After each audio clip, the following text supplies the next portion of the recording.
I remember growing up in New York City, and even as a little kid, I can remember seeing people around me that were unhappy. I remember seeing people who seemed to compromise their lives and sell themselves so short, not allowing themselves to live out their dreams. And I remember thinking to myself, that's not going to be me. And I remember thinking to myself, you got to go for your dreams. You got to go for what you aspire to be. Because in the end, perception becomes reality. Whatever you create, if other people see it, becomes real. I decided that I would become a rock star. And lo and behold, that's what I did. When I was 6 years old, we left Manhattan for Queens, New York, which is the suburbs. I wasn't the happiest kid in the neighborhood, but maybe I wasn't happy because I had dreams that went far beyond my neighborhood. While other parents were pushing their kids to get better grades so that they could become the next generation of doctors and dentists and lawyers, I had dreams that were way beyond that, different.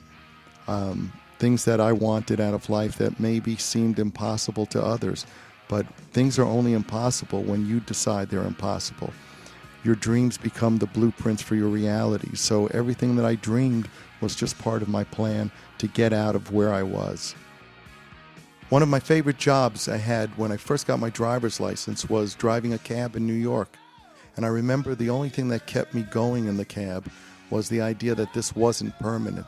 This was a way to make money to pay for my guitars, to pay for my transportation into New York City so that I could rehearse with this band, Kiss.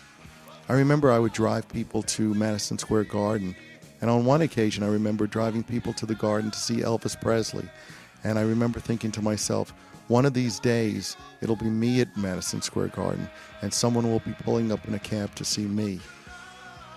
At 10 East 23rd Street we had a loft. It was a large room. Nothing really in it except egg crates on the wall to try to dampen the sound. And this is where Kiss first got together.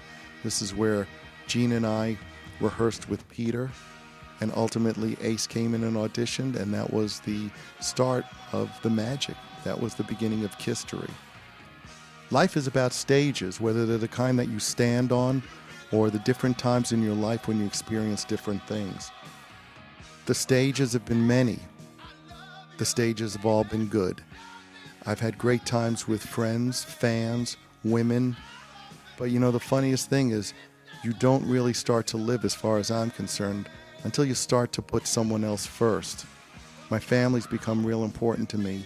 And in a way, I think that brings the music much closer to the heart. I've always felt that you can live to win. And by living to win, it means that you aspire to things and you set your goals and then you go for them no matter what other people say.